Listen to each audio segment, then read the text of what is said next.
শফিকের মায়ের কাছে ফোন করব। শফিকের মায়ের কাছে ফোন করে কিছু প্রশ্ন করব যে শফিককে কবে ছাড়বে, আর শফিককে যে পুলিশ গ্রেপ্তার করেছে আসলে শফিকের অপরাধ কতটা, আর শফিককে কারা ফাঁসিয়েছে। আজকে আমি জাস্ট সত্যটা তোমাদেরকে জানাতে চাই। সকলের সামনেই বলবো কথাগুলো, ঠিক আছে? কে বা ফাঁসিয়েছে আর কে বা জড়িত রয়েছে। আচ্ছা, মানে শফিককে ফাঁসানো হয়েছে এটা একদম নিশ্চিত তুমি, তাই তো? হ্যাঁ হ্যাঁ, আমার ছেলেকে ফাঁসানো হয়েছে শফিককে। বাবা, আসসালামু আলাইকুম, সবাই কেমন আছেন? আশা করি অনেক ভালো আছেন।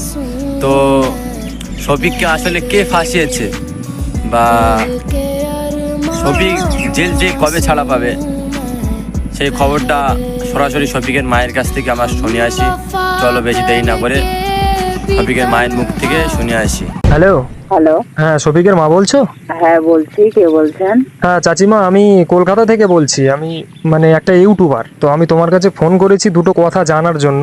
মানে অনেক ইউটিউবারও তো শফিকের নামে অনেক উল্টোপাল্টা বলছে যে শফিকের নাকি সত্যি দোষ আছে, ওই কারণে নাকি পুলিশ ওকে অ্যারেস্ট করেছে। আবার অনেকে বলছে যে না, তারা নামের ওই মেয়েটা, মানে শফিকের সঙ্গে যার বিয়ে হয়েছে ওই মেয়েটা নাকি শফিককে ফাঁসিয়েছে। তো আমি জাস্ট এটাই তোমার কাছ থেকে জানতে চাইছি যে আসল সত্যটা কি, মানে শফিকের কি সত্যি দোষ ছিল? মানে পল্লীগ্রাম টিভি থেকেও শফিকের নামে অনেক উল্টোপাল্টা বলেছিল যে শফিক নেশাপানি করে, সিগারেট খায়। তো এইগুলো আমি তোমার মুখ থেকে শুনতে চাই যে আসল ঘটনাটা কি, আর শফিককে কবে ছাড়বে, কি বৃত্তান্ত, এসব বিষয়ে কি কিছু তুমি জানো? কিছু বলতে পারবে? বললে খুবই ভালো হতো। দেখো দেখো বাবা, আমার ছেলের বিষয়টা আমরা ওটা অতটা বলতে পারছি না, তবে আমার ছেলে যে নির্দোষ সেটা তো আমরা জানি। আর আমার ছেলেকে ফাঁসানো হয়েছে, কিন্তু কে বা ফাঁসিয়েছে আমার ছেলেকে বা কে বা এর সাথে জড়িত রয়েছে তার কথা আমার ছেলে আসুক শফিক বাড়িতে।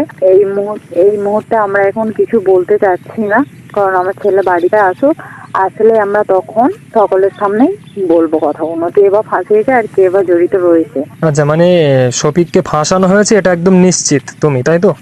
হ্যাঁ হ্যাঁ, আমার ছেলেকে ফাঁসানো হয়েছে শফিককে। বাবা, আর কে ফাঁসিয়েছে, কারা ফাঁসিয়েছে এটাও তুমি জানো? তা আমরা জানি, কিন্তু এখন আমরা বলবো না বাবা। মানে আমি বলতে চাইছি, তোমরা যদি সত্যিই শফিককে ফাঁসানো হয়, তাহলে সত্য কথা বললে তো শফিকের ভালো, তাহলে তোমরা কেন বলতে চাইছো না? আমরা এখন ওইসব কিছু তো সত্যি কথা বলতে শফিকের মা এখন কিছু বলতে চাচ্ছে না। শফিকের মা এখন বলতে চাচ্ছে যে আমার ছেলে জেল থেকে ছাড়া পাবে, তারপরে আমরা সবার সামনে, মিডিয়ার সামনে মুখ খুলবো। তার আগে আমরা কারোর সাথে কিছু বলবো না। তো পরে ভিডিও যদি দেখতে চাও তবে অবশ্যই আমার চ্যানেলটা সাবস্ক্রাইব করে রাখবেন। এটাই আমার বলার ছিল। ধন্যবাদ।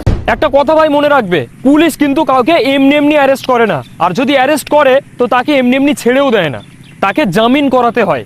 আর সেই কারণে শফিকের আব্বা রুবেলের কাছে 2 লাখ টাকা চায় যে বাবা আমাকে 2 লাখ টাকা দাও, শফিককে জামিন করাবো। কিন্তু রুবেল শফিকের এত ভালো বন্ধু হবার পরেও 2 লাখ টাকা কিন্তু দিল না।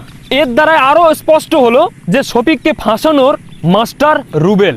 না ভাই, এটা বলো না যে রুবেলের কাছে টাকা নেই, রুবেলের কাছে কিন্তু টাকা আছে, কিন্তু তারপরেও ও টাকা দিইনি। তো ভাই শফিককে ছেড়ে দেবো তো দূরের কথা, শফিকের ছাড়ার খবর পর্যন্ত এখনো হয়নি। তো ভাই এর কথায় ওর কথায় তোমরা কান দিও না, ঠিক